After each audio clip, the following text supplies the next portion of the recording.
दादा कशा करता आले? सगळ्यांचा विचार करायचा, आपली वेळ कमी आहे त्या ठिकाणी, कारण आपली वेळ 8 ते 10 आहे. पत्रिकेवर 8 ते 10 आहे. 10 वाजायला 7 मिनिटं कमी आहे. कारण माझी घड्याळ सिंदखेड राजा तालुक्यातली म्हणजे सासरवाडीची, त्यामुळे हिची काही गॅरंटी त्या ठिकाणी नाही. असं त्या ठिकाणी किती वाजू द्या, मी बरोबर 9 वाजायला 5 मिनिटं कमी असताना विना घेतलेला आहे. 11 वाजायला 5 मिनिटं कमी असताना सोडणार आहे. मी माझ्या टाइमातला एकही वेळ कमी करणार नाही. भले ओव्हर टाईम अजिबात करणार नाही, पण ड्युटीमध्ये कसूर ठेवणार नाही. विठ्ठल ऐका बाबा, या मृत्यू लोकावर 3 वर्ग आलेत. त्यातील जीव कशा करता आलो? जीव त्या ठिकाणी तुम्ही आम्ही नरदेहाला त्या ठिकाणी आलो, कशा करता आलो याचा विचार केला तर शास्त्र सांगतं इथं नरदेहाला येण्याचं एकच प्रयोजन आहे, आणि ते प्रयोजन काय असेल तर ईश्वराची प्राप्ती. त्या ब्रह्मस्वरूपापर्यंत जाण्याकरता आम्ही नरदेहाला आलो. इथं शंका अशी आहे, आम्हाला देवाला प्राप्त करायचं आहे की देव आहेच? उत्तर आहे आम्ही देवच आहो. आम्हाला देव प्राप्त करायचं नाही, मग करायचं काय? प्राप्त असलेल्या ईश्वराची ओळख करायची. आम्हाला तो परमात्मा प्राप्तच आहे, त्याला वेगळं प्राप्तीची गरज नाही. कोणी जर म्हणेल आम्ही ज्ञानेश्वरी पारायण करतो ईश्वराच्या प्राप्ती करता, 100% हा चुकीचा गैरसमज आहे. कोणी म्हणे आम्ही भागवत ऐकतो देवाच्या प्राप्ती करता, उत्तर चुकीचं आहे. कोणी म्हणे आम्ही पंढरीची वारी करतो देवाच्या प्राप्ती करता, उत्तर चुकीचं आहे. मग पंढरीची वारी, ज्ञानेश्वरीचं पारायण, श्रीमद भागवताचं श्रवण, कथा कीर्तनाचं श्रवण, हे सगळं करतो कशा करता? प्राप्त असलेल्या ईश्वरावर आलेल्या अज्ञानाच्या गरळा काढून टाकण्याकरता. याच्याकरता हे सगळं ऐकायचंय. ऐका दादा, अगदी सोपं सोपं करतो. काय झालं, पैठणला दिंडी घेऊन जात असताना, तुमच्या जयपूरची दिंडी भेटली होती, दिंडी घेऊन जात असताना मागच्या कोरोनाच्या काळामध्ये आम्ही एक झेंडा घेऊन एकट्यानं वारी करायचं ठरवलं, आणि जात असताना एका शेतकऱ्यानं रस्त्यामध्ये दिंडी अडवली. एकटा झेंडा, एकट्याची दिंडी अडवली. सांगितलं महाराज कुठं असता? गावाचं नाव वगैरे सांगितलं. कुठं निघाला? पैठणला चाललो. ठीक आहे, मग सांगितलं तुम्ही आमच्या शेतामध्ये 2 मिनिटं करता बसा. 2 मिनिटं करता बसल्यानंतर त्यानं पाणी वगैरे दिलं आणि सांगितलं महाराज खरंच सांगा आमच्या शेतात पाणी कुठं आहे? काय विचारता ना? उत्तर प्रश्न उदाहरण नक्की आहे का बरं का, पण उदाहरण डोक्यात ठेवू नका, हे डोक्यात ठेवा. उदाहरण ऐकायचंय पण उदाहरण डोक्यात ठेवायचं नाही. त्यानं सांगितलं मला पाणी सांगा. मी त्यांना हात जोडून सांगितलं दादा मी साधा भोळा वारकरी, मला पाणी कळतं पण टाक्यातलं कळतं, राजनातलं कळतं, जमिनीतलं कळत नाही, पण त्याचा 100% भरोसा. त्यानं सांगितलं नाही महाराज, जोपर्यंत पाणी सांगत नाही तोपर्यंत मी तुम्हाला इथून हलू देणार नाही. मी एकच विचार केला, हा बाबा आडमुठ हलू देत नाही, इथून निसटण्याकरता त्याला सांगावं निष्ठून जावं, उन्हाळा व्हायचा त्याचा होईल एवढा विचार केला. सांगितलं दादा ते आपट्याचं झाड आहे ना, त्याच्या दक्षिण दिशेला 10 फूट अंतर सोडा, तिथं विहीर खोदा पाणी मिळून जाईल. कशा करता सांगितलं? कळत होतं म्हणून सांगितलं का? केवळ निष्ठून जाण्याकरता सांगितलं. मी निघून गेलो आणि या वर्षी त्याच रस्त्यानं दिंडी घेऊन जात असताना बाबा रस्त्यावर आडवा झाला. मी विचार केला आता कंबर मोडेशिवाय आणल्याशिवाय हा बाबा सोडत नाही, एकच डोक्यात होतं. परंतु तो बाबा त्याचा चेहरा पाहिला आणि विचार केला नाही हा मारायच्या पात्रतेत नाही, म्हणजे मारण्याच्या अवस्थेमध्ये नाही. जवळ आला आणि सांगितलं महाराज आमच्या विहिरीपर्यंत चाला. पुन्हा मनात शंका येत होत्या, आता विहिरीत नेऊन दाबल्याशिवाय राहत नाही. महाराज आम्ही गेलो त्याच्या पाठीमागं चोपदाराचा आधार घेऊन, कारण चोपदार होते आमच्यासोबत, पण चोपदार असे होते आले आबडदोंड चोपदार होते. आबडदोंड चोपदार सोबत घेतले. विहिरीपर्यंत गेलो तर दादा विहिरीमध्ये 35 ते 40 फूट पाणी होतं. मला खूप आनंद झाला. सांगितलं वा वा वा बाबा चांगलं पाणी लागलं. त्यानं सांगितलं महाराज फुकट नाही लागलं, 5 लाख खर्च झाला. काय म्हणतो तो?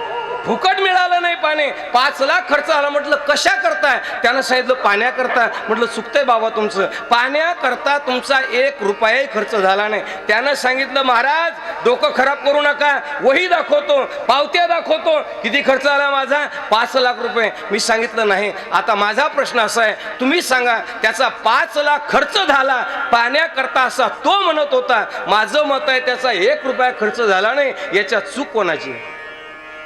मसन महाराजाची, कारण त्याचं पावते आहेत. उत्तर बरोबर आहे तुमचे, पण माझी अजिबात चूक नाही. शेवटी मी त्याला जवळ घेतलं आणि सांगितलं बाबा नक्की तुमचा 5 लाख खर्च झाला, मला मान्य आहे, पण मला हेही मान्य आहे तुमचा 5 लाख जो खर्च झाला ती माती काढण्याकरता, तुमचा 5 लाख खर्च झाला तो मुरुम उचलण्याकरता, तुमचा 5 लाख खर्च झाला तो खडक फोडण्याकरता, पाण्याकरता तुमचा रुपयाही खर्च झाला नाही. माझा दृष्टांत संपला. विठ्ठल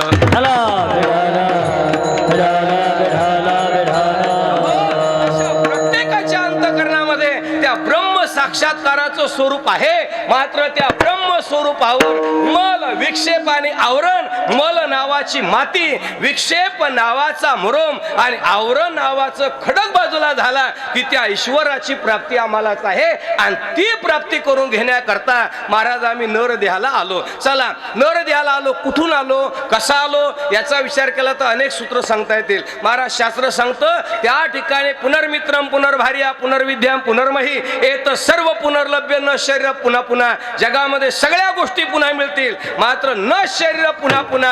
भागवत सांगतं दुर्लभो मानुष्य देहो, रामायण सांगतं बडे भाग से मानुष्य तन पावा. मोठ्या भाग्यानं मान नरदेह मिळाला. मग मिळाल्याच्या नरदेह दुर्लभ जाणार, नरदेह दुर्लभ जाणार, नरदेह दुर्लभ जाणार, नरदेह दुर्लभ जाणार, दुर्लभ जाणार, नरदेह दुर्लभ जाणार, नरदेह दुर्लभ जाणार, नरदेह दुर्लभ जाणार. वर्षाची गणना, शतवर्षाची गणना, शतवर्षाची गणना, शतवर्षाची गणना, शतवर्षाची गणना, शतवर्षाची गणना, शतवर्षाची गणना, शतवर्षाची गणना. त्यामध्ये दुःख यातना, त्यामध्ये दुःख यातना, त्यामध्ये दुःख यातना, त्यामध्ये दुःख यातना.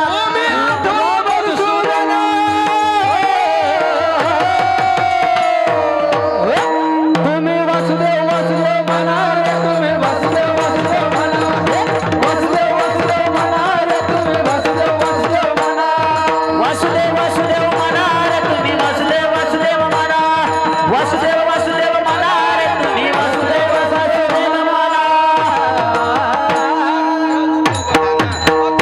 किती दुर्लभ. महाराज त्या ठिकाणी तुकोबऱ्यात स्पष्ट सांगतात बहुत जन्मा अंती जन्मलासे नरा देव तू सोयरा करी आता.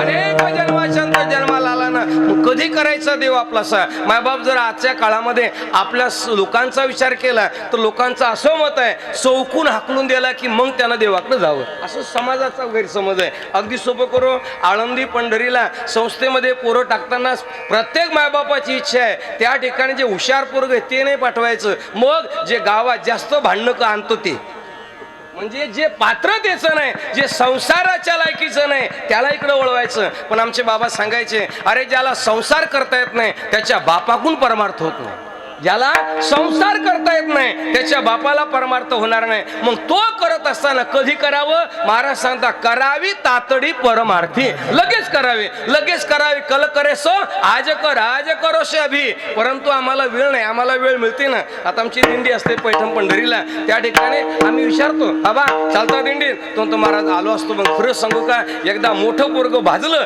की मग आपण चारी पायानं मोकळे. दुसऱ्या वर्षी विचारा बाबा आता चालता काय करावं महाराज. भाजलं मोठं पोरग पण ते करपलं, म्हणजे दिवाळीच्या आधी वेगळं निघलं म्हणे. एकदा लहान भाजलं की मग आपण मोकळे. तिसऱ्या वर्षी फोन करा बाबा आता चालता दिंडीत, लगेच म्हाताऱ्याचं उत्तर असतं महाराज काय करावं, नातू आमच्याशिवाय राहत नाही. आता हे 12 गावचे पाणी पिणारे आम्ही लोक, त्यावेळी आम्हाला सांगतात नातू आमच्याशिवाय राहत नाही. खरंच सांगा बाबा, नातू तुमच्याशिवाय राहत नाही का? नातू सांभाळल्याशिवाय भाकरी नाही, नातू सांभाळल्याशिवाय घरी भाकरी नाही. पण ते नाही सांगत नातू आमच्याशिवाय राहत नाही. मग यांचा फोन येतो कधी नाक मुक गळू लागले लाळ आणि शेंबूड, आणि मग विचारतात महाराज कधी आहे दिंडी. मी म्हणत असतो आता झाली वाटत तुमची थंडी, म्हणजे चौकून ठोकला की मग त्याला कशा स्मरण होतं. जब है सकल शेद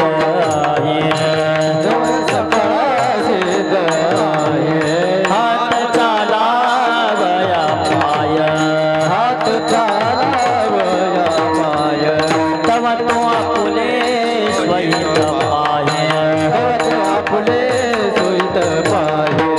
तीर्थयात्रेचा चुकना को, तीर्थयात्रेचा चुकना, तीर्थयात्रेचा चुकना को, तीर्थयात्रेचा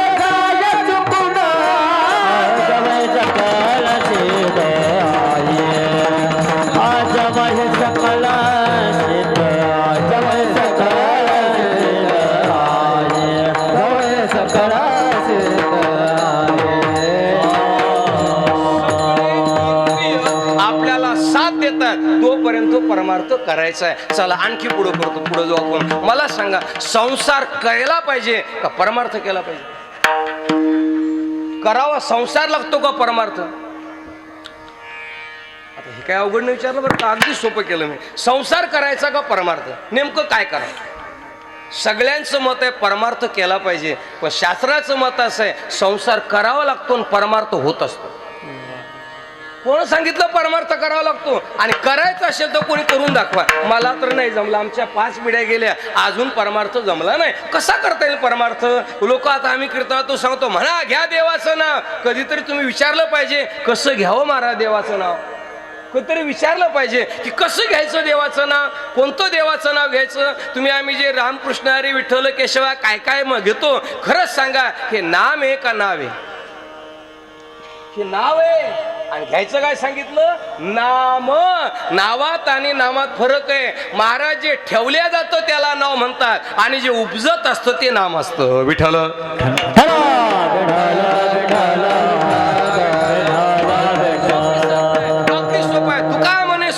सर्वावने. पण पुढं मी काय, शहाणा तो धनी हे तसे तिथं शहाणा लागतो. आणि शहाणा या शब्दाचा अर्थ आहे ज्ञानोत्तर भक्ती.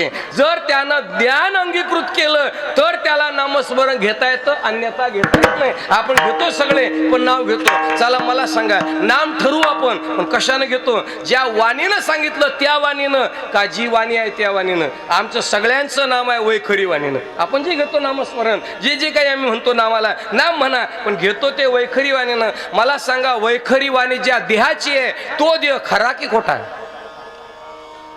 ज्या देहाची वाणी, कोणत्या देहाची वाणी आहे? स्थूल देहाची. स्थूल देह कशाचा आहे? पंचमहाभूताचा आहे. पंचमहाभूत कशी आहेत? जड आहेत. जड या शब्दार्थ काय? खोटे आहेत. मग जर खोटे असतील तर खोट्या देहानं घेतलेली वाणी ही खरी का खोटी?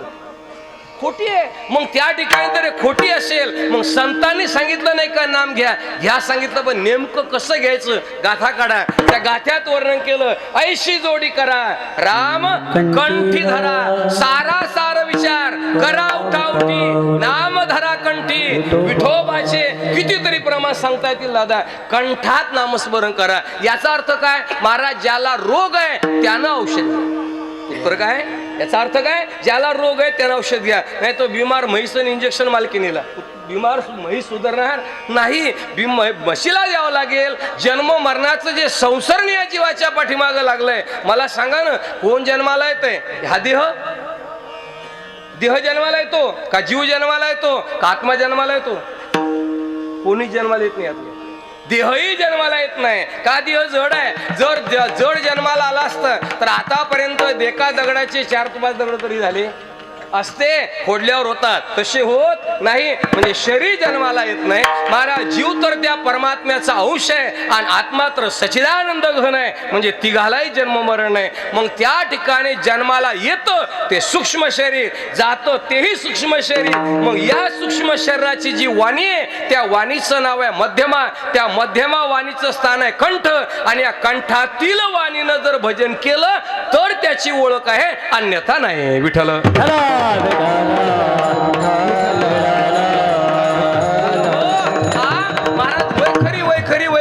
ज्ञानोबाने स्पष्ट सांगितलं हो, तिथं पराजित टिकत नाही. वैखरी कैसे निगमे कानडा ओ विठ्ठलू, कर्नाटको तेने मजला वेला वेधू.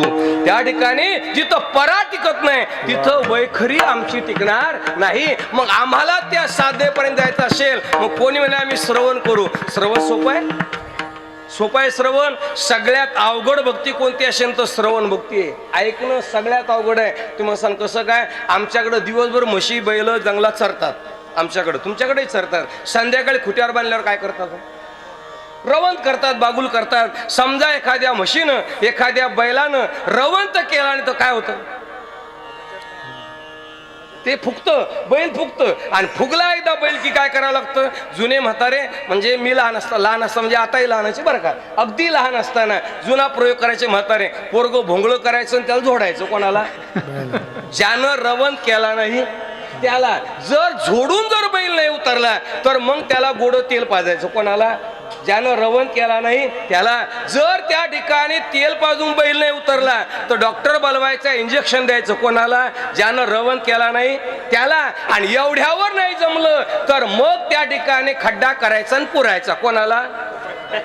रवण केला नाही त्याला. मी बैलाचं म्हशी सांगायला आलो का?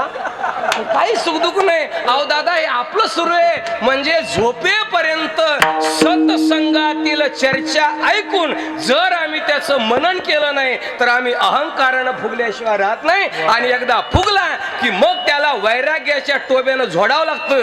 नाही उतरला तर विवेकाचं तेल पाजावं लागतं. नाही जमलं तर भवरोगाचं इंजेक्शन द्यावं लागतं. आणि तेवढ्यावर नाही उतरला तर जन्म मरणाच्या खड्ड्यात पुरावं लागतं. विठ्ठल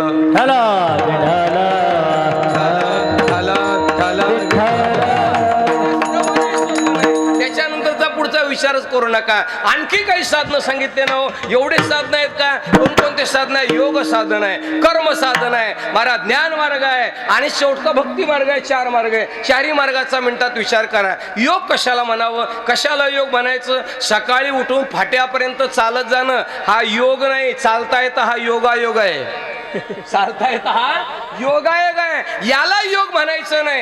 योग ज्ञानोबा म्हणतात दोघांना जमत नाही. कुणाला?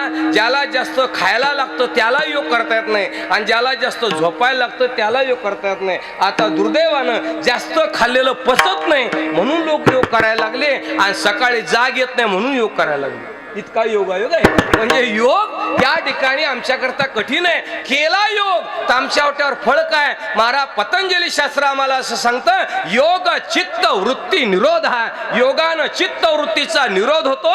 ईश्वराची प्राप्ती नाही, ईश्वराची ओळख नाही. चित्त वृत्तीचा निरोध. आता चित्त म्हणजे काय? वृत्ती म्हणजे काय? निरोध म्हणजे काय? ऐका, महाराज वृत्ती प्रभाकर ग्रंथ असं सांगतो, त्या ठिकाणी त्रिकाल बाधित जे आहे त्याला चित्त म्हणायचं. त्या त्रिकाल बाधित असणाऱ्या परम तत्वावर एका तरूपी अज्ञानाचा आरोप झाला आणि आरोपामुळे जे तयार झालं त्याला म्हणायचं चित्त. काय झालं? त्याला चित्त म्हणायचं. आणि त्या चित्तामध्ये पहिल्या वृत्तीचा उपशम आणि दुसऱ्या वृत्तीचा प्रारंभ याच्या मधल्या काळाला निरोधाचा काळ म्हणतात असं आम्हाला पंचदशी सांगते. पहिल्या वृत्तीचा उपशम म्हणजे हा मृदंग आहे असं म्हणणं आणि हा माईक आहे असं म्हणायचं बाकी राहणं, याच्या मधल्या काळाला निरोधाचा काळ म्हणतात. हा निरोधाचा काळ कमी कमी करत करत महाराज 1.5 अंगुल्यावर आणायचा म्हणजे योग होतो. किती अंगुले असतो प्राण? प्रत्येकाचा प्राण किती अंगुले चालतो? प्राण आहे सगळ्यांना. श्वास घेतो ना आपण सगळे, किती अंगुले चालतो? तुम्हाला सांग काही घेणं नाही महाराज. त्या ठिकाणी शास्त्र सांगतं 12 अंगुले असतो. प्रत्येकाचा प्राण 12 अंगुले असतो. श्वास सोडायचा आणि अंगठे मोजायचे बोट बरोबर 12 अंगठे भरतात. ते तोडत तोडत तोडत कमी करत करत महाराज 3.5 अंगुल्यावर आले की मग तिथं त्याला समाधी लागते आणि ती सुद्धा सविकल्प समाधी असते. सविकल्प समाधीमध्ये ब्रह्मतत्वाचा केवळ भास होतो आणि निर्विकल्प समाधी जीवात्मा गेला की मग ब्रह्मस्वरूपाची प्राप्ती होते. विठ्ठल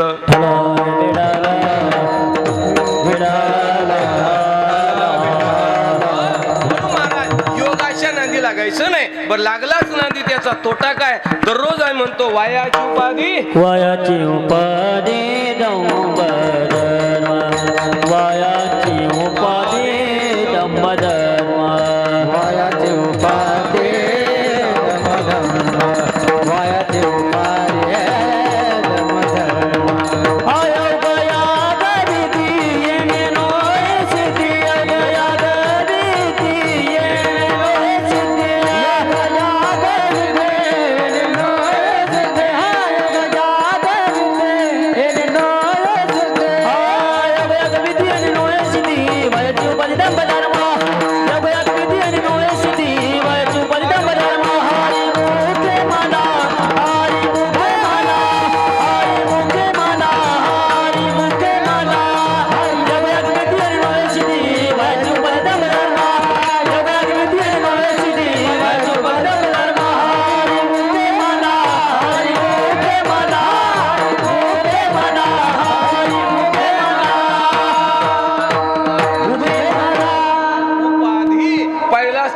उपाधी घेऊन आला.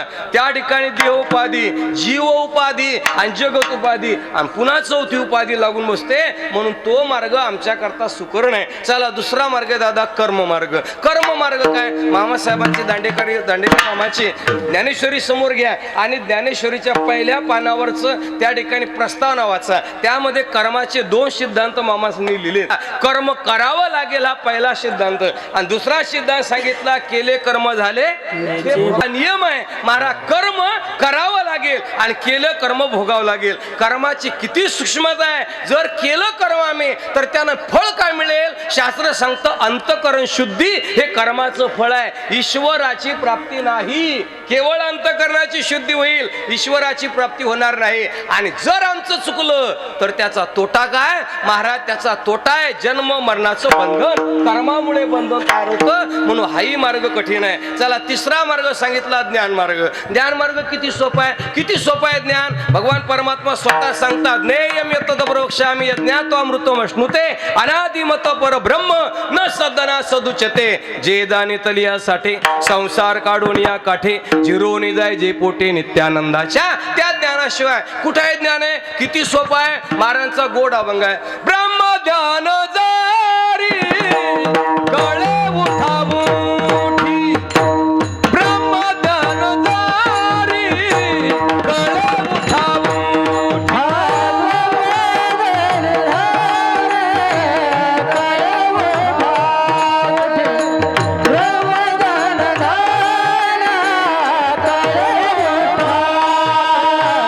तरी काही पोटी वेदशास्त्रे, शास्त्राचे भांडण जपती थाटण, शास्त्राचे भांडण जपती थाटण. शास्त्राचे भांडण नीतिमत्ता, शास्त्राचे भांडण करीते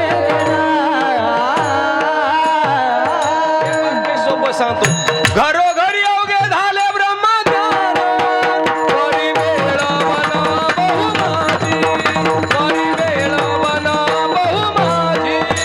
घरे घरी अवघे झाले ब्रह्मज्ञान. बोला.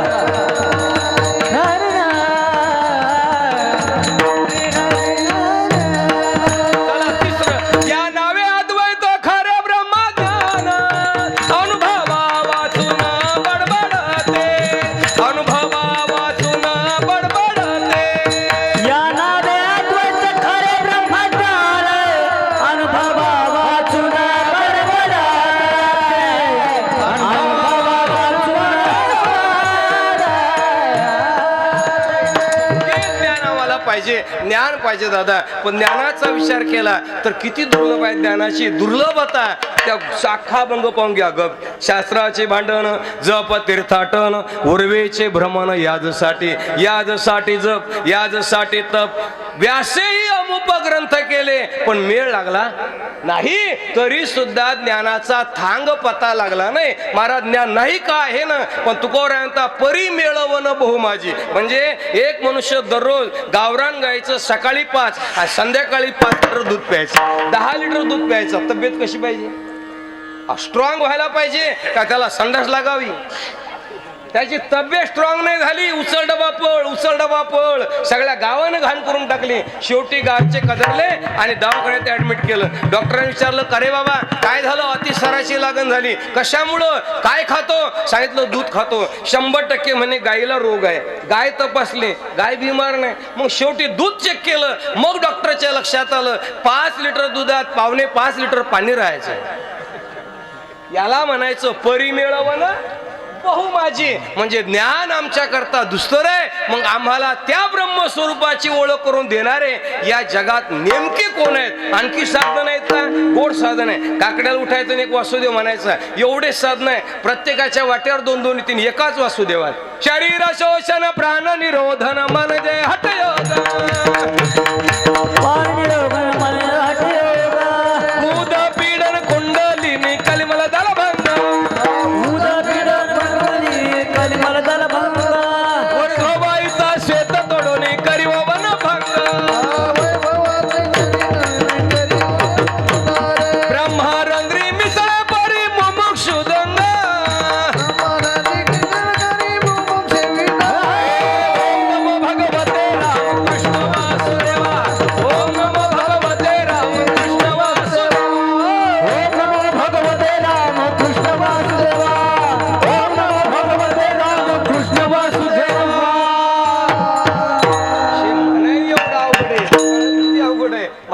म्हणजे आमच्या करता हे मार्ग दुस्तर आहे, या मार्गाने आम्ही पोहोचू शकत नाही. मग सांगा ना महाराज, मग आम्हाला पोहोचवण्याकरता सोपा, सुलभ आणि योग्य मार्ग जर कोणता असेल तर सत्संगती वेगळे जाण, तात्काळ पावावया माझे स्थान, अनेक नाही साधन सत्य जाण. उद्धवा, भगवान परमात्मा सांगतात, ए उद्धवा, तुला माझ्यापर्यंत यायचंय ना, माझी ओळख करून घ्यायची ना, तर सत्संगती शिवाय पर्याय नाही. म्हणजे आम्हाला संत कळले पाहिजे. ऐका, संत कळले पाहिजे, याच्यापेक्षा जे संत नाहीत ते अगोदर कळले. शास्त्र सांगतं, काय मिळवायचं हे कळल्यापेक्षा काय टाकायचं हे आधी कळावं. नाही तो बऱ्याच वेळेला असं होतं, काय मिळवायचं हे आम्ही कळतो, काय टाकायचं हे कळत नाही. मला सांगा, मग आपण घरून एखाद्या गावाला प्रवासाला निघालो, मग अगोदर मुक्काम ठरवावं का एसटीत बसावं? अगोदर मुक्काम ठरवावा आणि मग जाण्याचं साधन निवडावं. दुर्दैवानं असं झालं, आम्ही गाडीत बसलो आणि मग विचारलं, साहेब गाडी कुठं चालले? शिंदखेड राजा, हात राजाने आम्हाला मंठ्याला जायचं. हे आपलं चाललंय, ही आपली अवस्था आहे. जायचं मंठ्याला आणि गाडीत बसलो शिंदखेड राजाच्या. कशामुळं? महाराज साधनाचा यथासांग विचार न केल्यामुळं, साध्य न निवडल्यामुळं. म्हणजे आम्ही साध्य निवडलं पाहिजे. साध्य जर काय तर ते परब्रह्म स्वरूप आहे, मग त्या परब्रह्म पर्यंत जाण्याकरता आम्हाला साधू शिवाय पर्याय नाही, असं भागवताचं मत आहे. सत्संगेन परमप्राप्य दुस्तरम तरते शिरात यस्माद ते प्रयत्नेन सतसंग सततम करू. चला, ज्ञानोबरायचं तेच मत आहे. हो, ज्ञानोबराय सगळ्या ग्रंथातले सांगेल. चौथ्या अध्याय ज्ञानोबराय करता, ते ज्ञान पैगा बरवे, जरी मनियाथी आणावे, तरी सासऱ्या भजावे, संताया भजावे सर्वस्वेशी.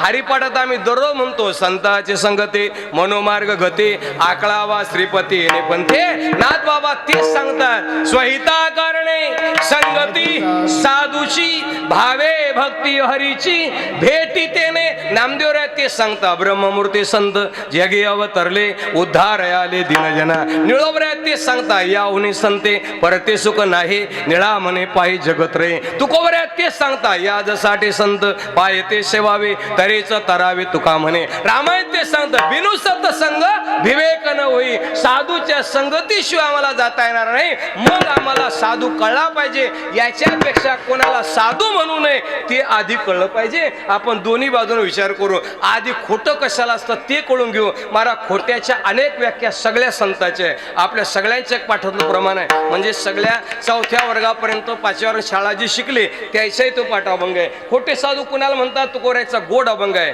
ऐसे कैसे झाले भोंदू, कर्म करुणी म्हणते साधू, अंगाला ओनिया राग, डोळे झाकून करते पाप. तुकोऱ्या म्हणतात, त्या ठिकाणी केवळ साधूचा वेश धारण केला त्याला साधू म्हणू नका, असं तुकोऱ्याचं मत नाही. त्याच्या आधी आई साहेबांनी तेच सांगितलं, मारा वरी भगवा झाला ना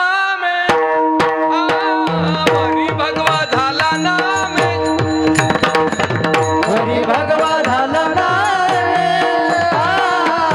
हरी भगवा झाला ना, अंतर्वश केला कामे, अंतर्वश केला कामे, दया म्हणून ये साधू, दया म्हणून ये साधू, दया म्हणून ये साधू, दया म्हणून ये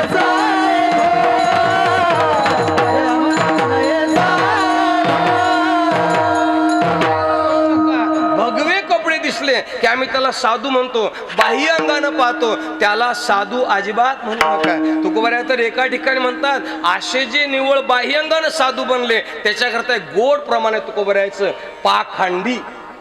तुकोबाऱ्या त्यांना काय म्हणतात? पाखंडी. वेद बाह्य लंड जाणावे ते पाखांड. महाराज शास्त्रवीर त्यांचं वर्तन आहे, त्यांना पाखंडी म्हणतात. मग पाखंडी पाखंडी म्हणजे काय? काही आतले पाखंडी असतात आणि काही बाहेरचे पाखंडी असतात. आतले पाखंडी आमच्याच जास्त आहे आणि बाहेरचे पाखंडी तुमच्याच जास्त आहे. विठ्ठल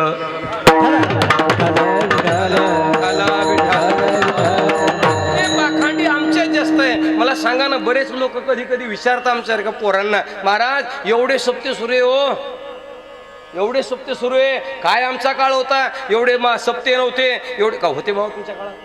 एवढे सप्ते नाही, एवढे महाराज नाही, एवढे गायक नाही, एवढे वादक नाही, एवढे ऐकणारे नाही आणि एवढे बदमाश लोकही नाही.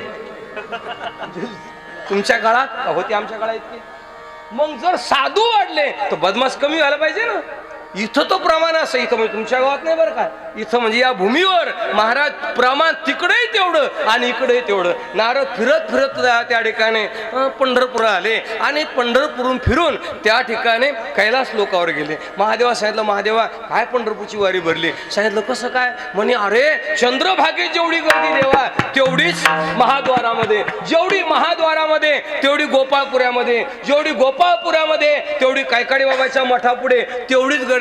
याने सांगितलं तिथंच तेवढी गर्दी का? नाही म्हणे पलीकडच्या काठावर तमाशा होता तिथंही तेवढीच गर्दी होती. आणि मग सांगितलं तू एक काम कर नारदा, तुझ्या लक्षात आलं नाही, अरे जो चंद्रभागे स्नान करून होता तोच संध्याकाळी तमाशात होता, फक्त सकाळी इकडे होता. आता मात्र तो तिकडं त्या ठिकाणी काय तर गेला. म्हणजे इकडेही आम्ही आणि तिकडेही आम्ही. असे जे त्यांना पाखांडी असं म्हणतात आणि असे जे पाखांडी त्यांना साधू म्हणू नाही. मग नेमकं साधू म्हणावं कशाला? नेमकं साधू कशा करता म्हणायचं? महाराज सांगतात अभंगाच्या पहिल्या चरणात, हा सर्वभूती दया, सर्वभूती दया, सर्वभूती दया, सर्वभूती दया, सर्वभूती दया, सर्वभूती दया, सर्वभूती सर्वभूती दया. साधू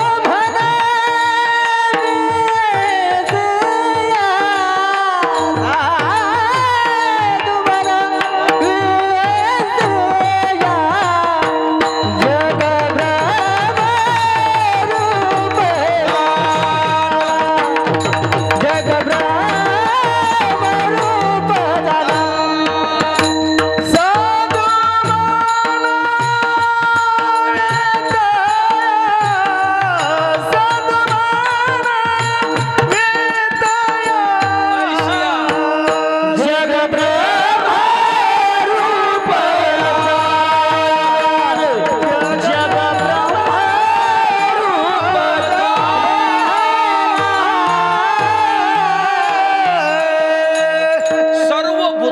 ठिकाणी जो दया करतो त्याला साधू म्हणा. महाराज नाही पटलं, मी अगोदर बोलून गेलो प्रस्तावनेमध्ये का दया करणे आणखी नाही, पण जे दया करणारे आणखी त्यांची तुलना साधूशी होत नाही, म्हणून साधू म्हणावे.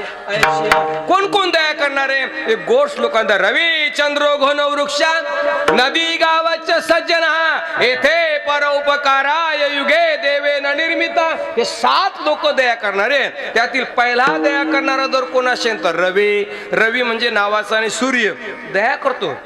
मला सांगा 4-2 दिवस जर सूर्यानं राजीनामा दिला काय होईल? कीर्तनकारासहित कोणी शिल्लक राहणार नाही. त्याची दया आहे आपल्यावर म्हणून आपण जिवंत. दुसरा आहे चंद्र.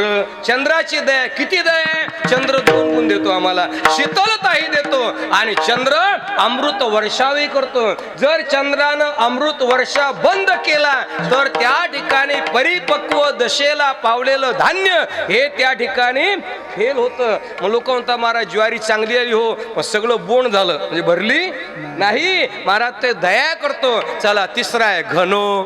घन म्हणजे मेघ. दया करतो. त्या ठिकाणी यावर्षी चांगला झाला आणि चांगला नुसता पाणी नाही झाला, सगळं चांगलं जमलं. आमचं तर लय जमलं बाबा, इतकं जमलं. एकरी 15 पोती सोयाबीन झाली तरी सुद्धा नापिकीचे पैसे मागायला आमचा नंबर पुढे आहे. विठ्ठल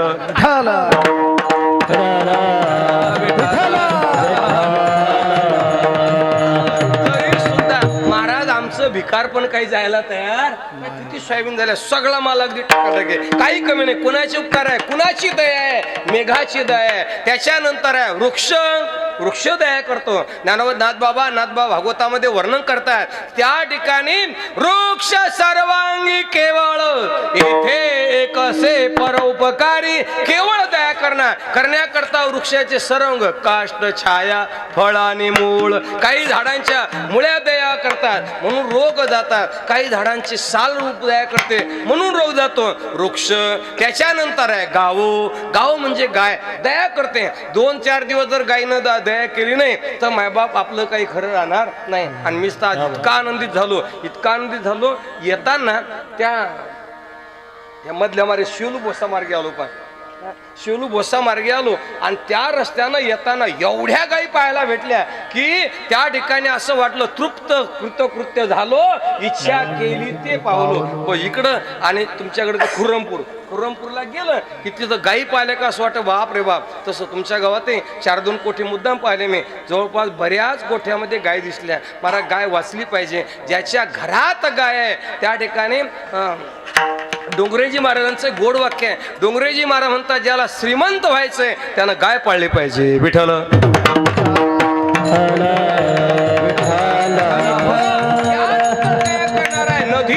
महाराज नदी दया करते. तुम्हाला नदी दया करते हो. काय दया करते?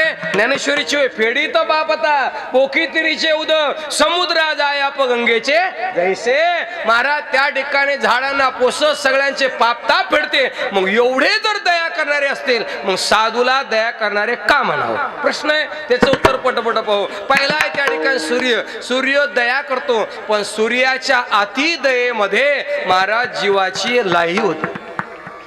सूर्य वैशाखात जर जास्त तापला तर काय होते? लाई होते. आता मला सांगा, साधून जर जास्त दया केली नुकसान काय होईल? अजिबात नुकसान होणार नाही. म्हणून सूर्य साधूची बरोबरी करू शकत नाही. त्याच्यानंतर आहे महाराज चंद्र दया करतो, शीतलताही देतो, अमृत वर्षावही करतो. परंतु चंद्र कलंकी हा जाण. चंद्र कलंकी आहे. चंद्र सर्वांगानं पवित्र नाही. म्हणून चंद्र सुद्धा साधूची बरोबरी करत नाही. त्याच्यानंतर आहे महाराज घनो म्हणजे मेघ उपकारी आहे. पण मेघाचा उपकार असा आहे, मेघाची दया अशी आहे, कमी दया केली तरी वाटोळं आणि जास्त दया झाली तरी वाटोळं. 2013 मध्ये पाऊस कमी पडला म्हणून एका पाण्याहून सोयाबीन गेल्या. जाऊ दे इतक्याला आमचं कशाला. मागच्याच वर्षी आमच्या गावात सगळे म्हातारे मारुती पुढे 2 ठोकरायचे. यंदा एकरी 20च. किती? एकरी 20 पोते सोयाबीन घ्यायची, कमी नाही घ्यायची. महाराज एक असा झटका बसला, एकरी 2च. एका पाण्यानं कमी दया केली, वाटोळ झालं. आणि या वर्षी काही भागात जास्त दया केली, सुड्या होऊन गेल्या. म्हणजे महाराज त्या मेघाच्या कमी अधिक दयेमध्ये जीवाची हानी होते. महाराज साधू कोपून या जरी मारी, साधून कोपून जरी मारलं तरी जीवाचं कल्याण आहे, आणि साधून कुरवाळलं तरी देखील जीवाचं कल्याण आहे. म्हणून साधू म्हणावे ऐशी. चला त्याच्यानंतर महाराज काय वृक्ष काय करतो? वृक्ष सगळे उळवे जो खांडावया घाव घाली, केला वनी जयाने केली, दोघा एकच सावली वृक्ष दे जैसा. परोपकारी आहे, दया करणार आहे. पण वृक्ष फळ छाया मूळ देतो, पण सर्वत्र सर्व स्थित देत नाही. आपण म्हणतो दुपारची सावली कल्ली, आता स्थिर राहिली नाही. साधूची जी कृपा आहे, साधूची दया आहे, ती स्थिर दया आहे. म्हणून वृक्षही बरोबरी करत